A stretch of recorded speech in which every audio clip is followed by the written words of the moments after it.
Assalamualaikum warahmatullahi wabarakatuh. Salam sejahtera untuk kita semua. Perkenalkan, nama saya Joni Hermanto STMT, dosen program studi Teknik Sipil, Fakultas Teknik Universitas Muhammadiyah Maluku Utara dengan NIDN 1227078701. Saya akan menyampaikan PDD UKTPT atau pernyataan diri dosen unjuk kerja Tridharma Perguruan Tinggi pada bidang pengajaran. Video ini saya buat sebagai salah satu persyaratan sertifikasi dosen di tahun 2025. Sejak tahun 2017, saya telah diamanahkan mengampu beberapa mata kuliah bidang struktur, diantaranya yang pertama yaitu struktur beton, yang kedua analisis struktur metode matriks, yang ketiga analisis struktur, yang keempat analisis tegangan bahan, yang kelima teknologi bahan, yang keenam statika, yang ketujuh struktur jembatan, dan lain-lain. Dalam video ini izinkan saya memaparkan salah satu mata kuliah, yaitu mata kuliah struktur metode matriks dengan bobot SKS 2 SKS. Mata kuliah ini yaitu merupakan mata kuliah inti program studi dan merupakan mata kuliah wajib di semester berjalan saat ini, yaitu di semester 4, yang dimana membahas tentang bagaimana menganalisis struktur dengan menggunakan metode matriks. Adapun capaian pembelajaran lulusan mata kuliah analisis struktur metode matriks ini yaitu terdiri atas 2 CPL, yaitu CPL 4 dan CPL 5. CPL 4 itu adalah kemampuan mengidentifikasi, merumuskan, menganalisis, dan menyelesaikan permasalahan kompleks keteknikan. Sementara CPL 5 yaitu kemampuan menerapkan metode, keterampilan, dan piranti teknik yang modern yang diperlukan untuk praktek keteknikan. Adapun CPMK yang diturunkan dari CPL mata kuliah ini yaitu yang pertama, mahasiswa mampu memahami konsep dasar matriks secara matematis. Yang kedua yaitu mahasiswa mampu menjelaskan analisis struktur metode matriks simple beam. Yang ketiga, mahasiswa mampu menjelaskan analisis struktur metode matriks khusus untuk ke portal. Yang keempat yaitu mahasiswa mampu menjelaskan analisis struktur metode matriks pada rangka. Untuk mencapai CPL dan CPMK tersebut, maka bahan kajian pada mata kuliah analisis struktur metode matriks ini adalah sebagai berikut. Yang pertama yaitu pendahuluan tentang matriks secara matematis. Dalam hal ini adalah aljabar matriks, tipe matriks, dan juga operasi matriks. Yang kedua, konsep dasar analisa struktur terkait dengan konsep equilibrium atau kesetimbangan gaya. Yang kedua adalah constitutive law, hubungan internal force dengan deformasi. Dan yang ketiga adalah compatibility, kesesuaian perpindahan dari struktur yang terdeformasi atau hubungan deformasi dengan displacement. Dan yang ketiga adalah metode matriks untuk analisis struktur, di mana dalam hal ini adalah metode kekakuan dan metode fleksibilitas terhadap struktur simple beam, portal, dan juga struktur rangka. Jumlah perkuliahan pada mata kuliah ini adalah 16 kali pertemuan yang terdiri dari 14 kali tatap muka serta ujian tengah semester di pertemuan ke-8 dan ujian akhir semester di pertemuan ke-16. Adapun metode pembelajaran pada mata kuliah analisis struktur metode matriks ini yaitu pendekatan student centered learning, yaitu berpusat pada mahasiswa dengan pendekatan antara lain yaitu pendekatan pembelajaran aktif, misal contoh diskusi, presentase, latihan kasus, dan lain-lain. Yang berikut adalah pendekatan berbasis masalah, problem based learning, dan yang terakhir adalah simulasi dan pembelajaran berbasis project atau project based learning. Dalam hal ini adalah berupa produk tugas besar selama 1 semester. Media dan alat bantu yang dipergunakan dalam proses pembelajaran yaitu yang pertama whiteboard, PowerPoint, dan juga software seperti Excel dan juga SAP 2000. Nah, untuk strategi penilaian dan evaluasi pembelajaran ini juga disampaikan pada saat kontrak perkuliahan, yaitu yang pertama kehadiran atau keaktifan 10%, yang kedua tugas dan juga tugas besar yang diasistensi setiap minggunya itu 35%, kuis 10%, ujian tengah semester 20%, dan juga ujian akhir semester 25%, dan penilaian ini dilakukan secara objektif. Demikian yang bisa. Assalamualaikum warahmatullahi wabarakatuh. Oke, baik teman-teman, pada kesempatan hari ini kita di pertemuan keempat kita akan membahas terkait dengan analisa struktur metode. Sebelum kita memulai, marilah kita berdoa dulu. Berdoa sesuai dengan kita masing-masing. Berdoa mulai.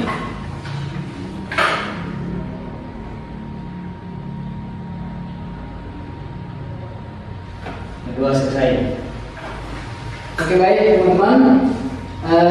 Sebelum Pak memulai materi pada hari ini terkait dengan analisa struktur metode matriks, sebelumnya Pak ingin mereview pertemuan yang kemarin. Nah, pertemuan kemarin terkait materi apa? Minggu yang lalu? Konsep dasar analisa struktur. Nah, dalam konsep dasar analisa struktur ada beberapa konsep dasar. Ada berapa? Ada di sini?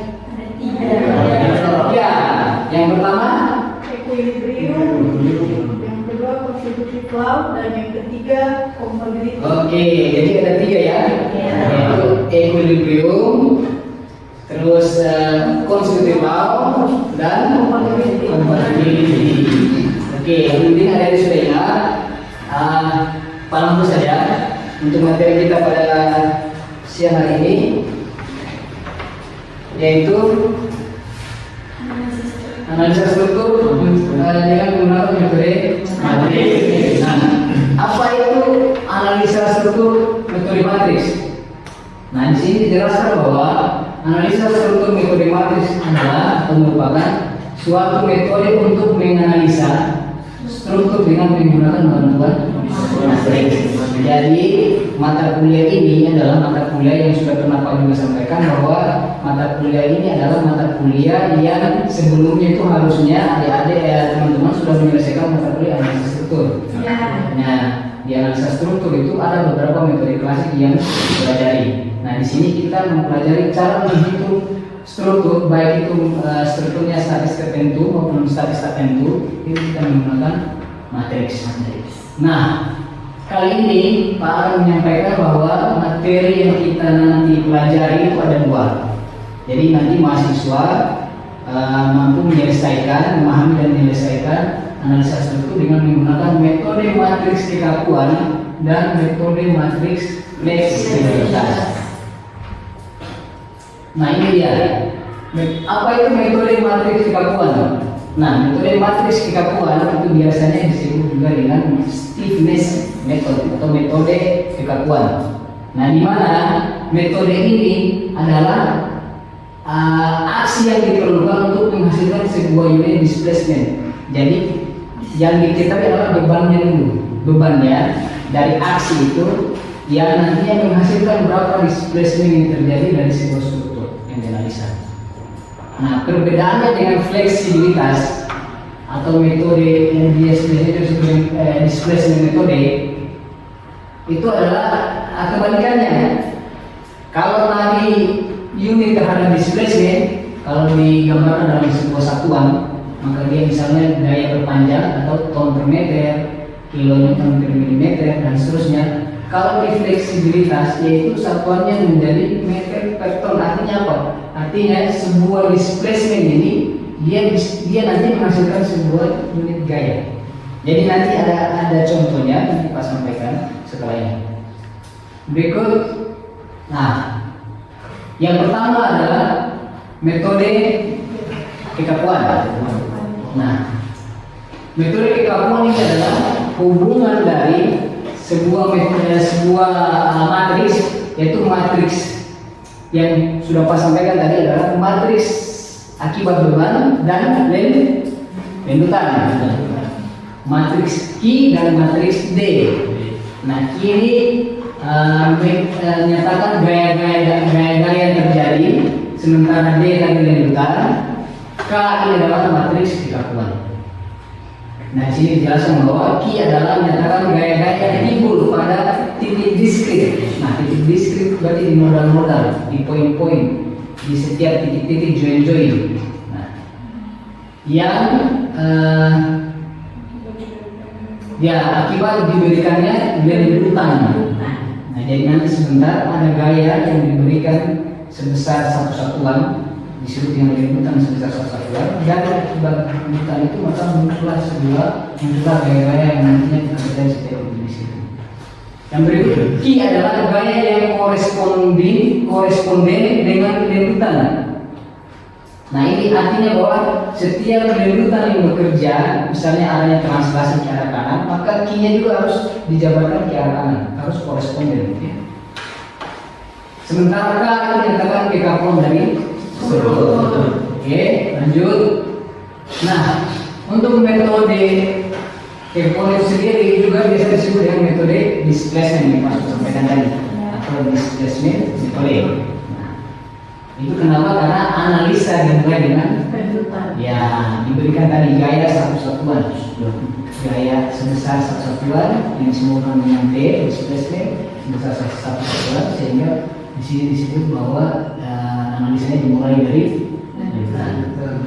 Nah, metode kekakuan ini merupakan cara atau metode untuk analisa struktur, di mana dalam prosesnya perumusan dari analisanya itu diambil dari rendutan di titik diskrit, sudah Pak sampaikan tadi, sebagai besaran yang hendak dicari. Jadi sama ya penjelasannya. Nah, di dalam proses menganalisa akan banyak matriks-matriks yang nantinya akan dilihat oleh teman-teman.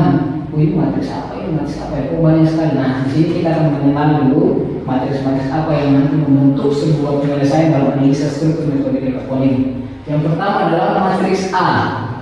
Nah, matriks A ini adalah matriks yang menyatakan hubungan compatibility atau hubungan deformasi dengan rendutan.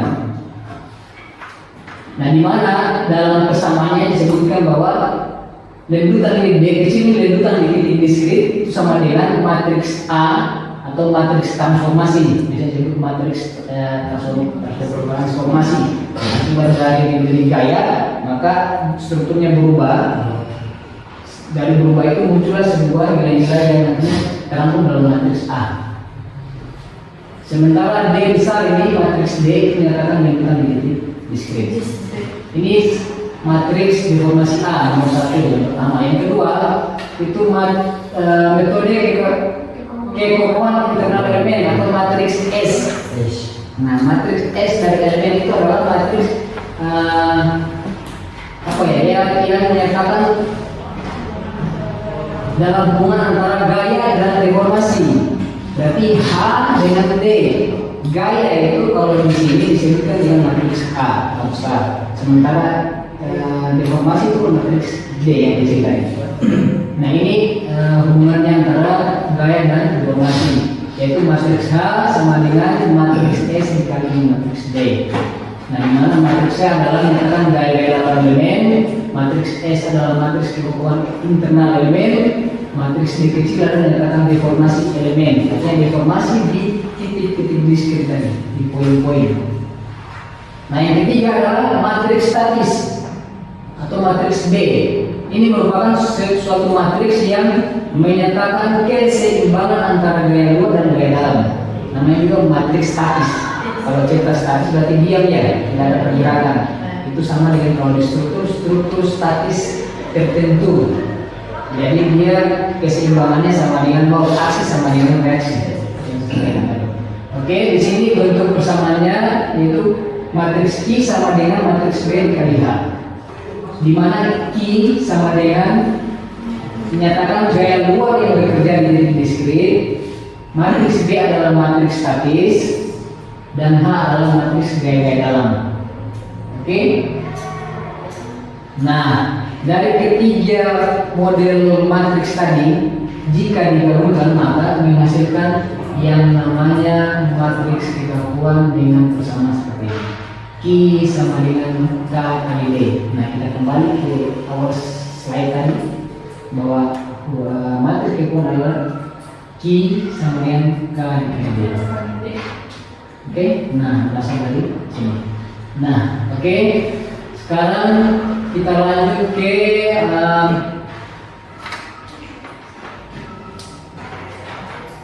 nah, sebelum struktur itu kita analisa, nah di sini nanti Pak akan memberikan contoh. Kan ada teman-teman kan sudah punya tugas besar ya? Ya. Sudah ambil semua kan? Nah, oke. Di tugas besar itu ada 3 model tugasnya, yaitu tugas simple beam, baru sederhana dengan peletakan yang dengan statis tertentu. Kita lebih dari 3 ini keseimbangan. Terus ada yang portal, ada juga yang angka, ya, ada 3. Jadi sebentar nanti mungkin Pak akan memberikan sebuah contoh yang masuk ke portal, sehingga kalau kamu selesai pasti di simple ini juga pasti memberikan spasi. Jadi apa dalam bilang ya. Nah, untuk memulai menganalisis sebuah struktur yang menggunakan model matriks kekakuan, itu awalnya kita harus menentukan dulu berapa degree of freedomnya, berapa derajat kebebasannya, baik itu statis maupun dinamik. Pada awalnya dimulai dengan mengambil liputan di titik diskrit sebagai sasaran yang harus dihitung untuk mengetahui di mana harus dipasang besaran liputan yang akan dicari. Maka harus diketahui terlebih dahulu beberapa derajat ketidaktentuan kinematis atau degree of freedom dari struktur. Nah, cara menentukannya bagaimana? Ini dia.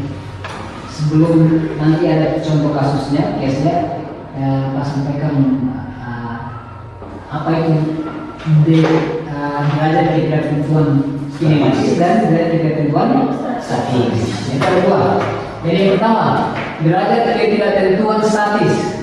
Derajat ketidaktentuan statis itu atau biasa disingkat dengan DKS, itu adalah jumlah gaya redundan atau gaya lebih pada struktur agar dapat diselesaikan dengan persamaan keseimbangan gaya. Nah, yang ini DKS ini itu kita nanti lebih, karena dia adalah gaya redundan atau gaya lebih, maka perhitungan nanti untuk menganalisa ini nanti dihitung fleksibilitas, metode fleksibilitas. Nah, untuk metode kekakuan kita nanti akan mencari nilai DKK-nya, derajat ketidaktentuan kinematis. Nah, derajat ketidaktentuan kinematis di sini sampaikan bahwa dia merupakan adalah jumlah displacement. Apa displacement? Displacement tadi perubahan displacement, terjadi displacement akibat dari deformasi. Terjadi displacement sini cuma ada 2. Akibat gaya saja. Displacement terjadi akibat beban atau beban gaya. Nah, displacement terjadi cuma 2. Ada translasi dan translasi. Translasi itu apa? Translasi itu adalah gaya yang arahnya vertikal atau horizontal saja. Sementara rotasi, kalau rotasi berarti angular atau ya. Jadi cuma 2 model. Semua struktur dianalisa semua cuma 2. Displacement yang terjadi cuma 2. Displacement translasi antara dia nantinya arahnya horizontal atau vertikal, dan kedua adalah rotasi putar, butir dan seterusnya. Nah, itu jumlah displacement yang baik translasi maupun rotasi yang belum diketahui besarannya di masing-masing titik diskrit tadi, di ujung-ujung terutama di ujung frame. Nah, sebentar ada contoh kasusnya. Oke? Nah, ini dia. Ini adalah contoh model, misalnya dia strukturnya di sederhana diatur oleh 2 pergerakan speed. Nah, kalau diatur 2 pergerakan speed, berarti semua struktur yang ada berarti terkekang full. Ya, betul kan? Ya. Dia terkekang full. Kalau terkekang full berarti tidak akan terjadi rotasi maupun translasi. Betul kan? Betul. Maka berapa dikatanya?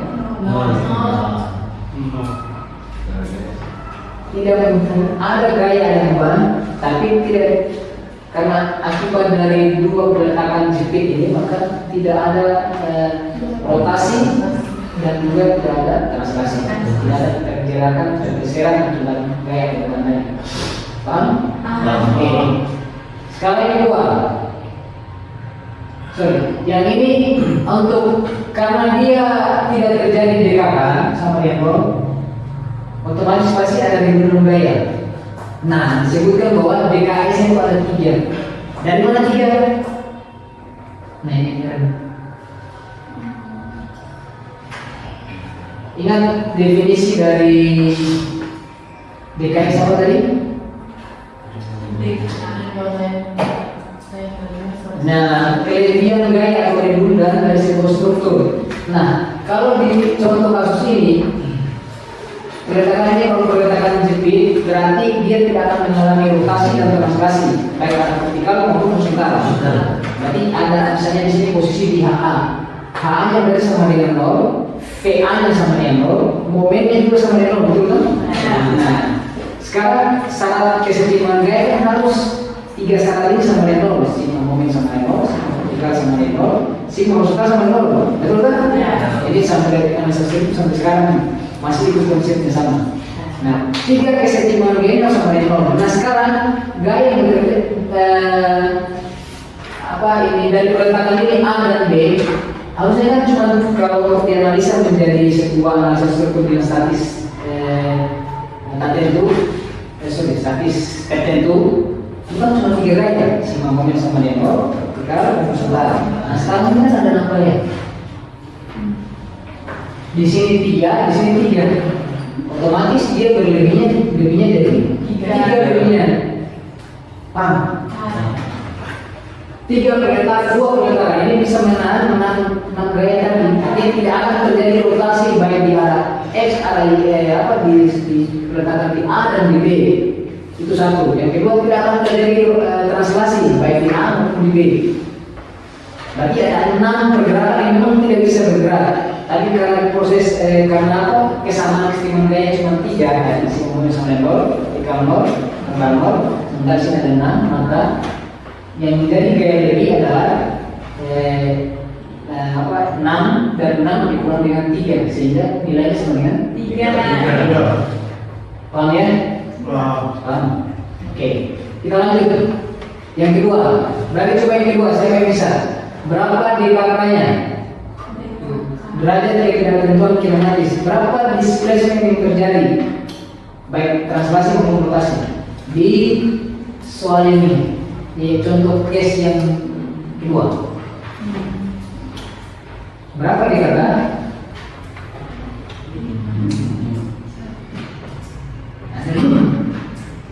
Nah, sekarang kita itu limanya di mana? Di pergerakan A. Ini ada setiap pergerakan ada 3 gaya. Betul kan? Vertikal, horizontal, momen. Nah, sekarang di sini peletakan A ini sebetulnya bisa mengalami rotasi tidak? Di peletakan A pasti mengalami rotasi karena dia bukan cuci. Nah, ya kan? Nah, berarti ada 1 di sini. 1. Nah, sekarang di sini roll ini bisa menahan momen tidak kan? 2. Roll ini bisa bergerak secara horizontal tidak? Bisa. 3. Ini ada berapa lagi? Ini sama-sama roll ini, berarti ada tambah berapa? 2. 2 3 sama dengan 5. Jadi roll itu bisa bergerak arah horizontal dan juga berputar.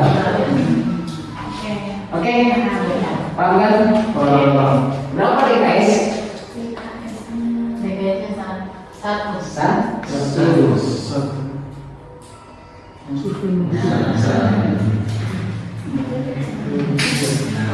Paham semuanya? Oke? Nah, berikut yang terakhir. Total. Misalnya seperti ini, berapa dikatakan? 2. Berapa dikatakan? 2. Dari mana 8? A, B. Nah,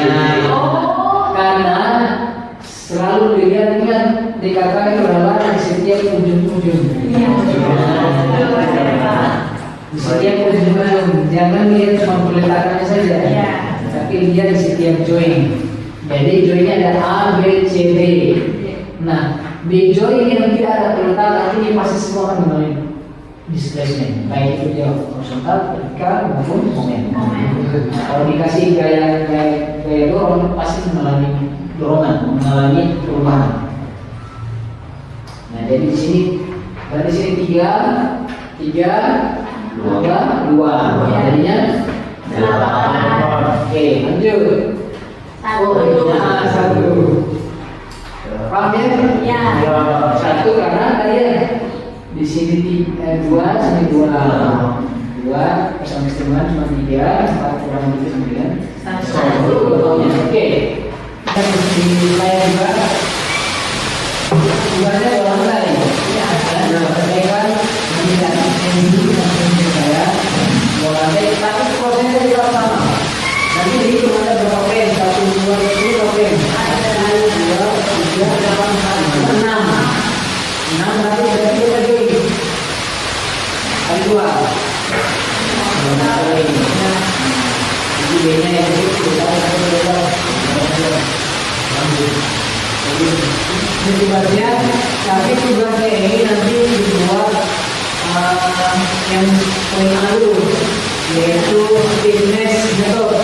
Karena yang itu mau belajar, jadi setelah ini bila ada buat teman-teman buat di rumah, setelah itu dilakukan saya, jadi kita cek yang untuk totalnya sama yang seperti yang sebelumnya ada seperti ini. Jadi dari total total. Oke, ada yang mau bertanya sebelum Pak akhiri? Ada? Gimana? Sudah cukup jelas? Jelas? Jelas? Nah, nanti dikonsultasikan dan dari case tugaskan ya. Saya dibuat terus jika ada yang kendala ini mungkin langsung prosesnya hubungannya selalu asistensi. Oke, baik kalau tidak ada yang mau bicara dengan ditanyakan, semuanya sudah memahami, insyaallah sudah masuk di berikut adalah tentang bagi fleksibilitas. Dan kekuatan sudah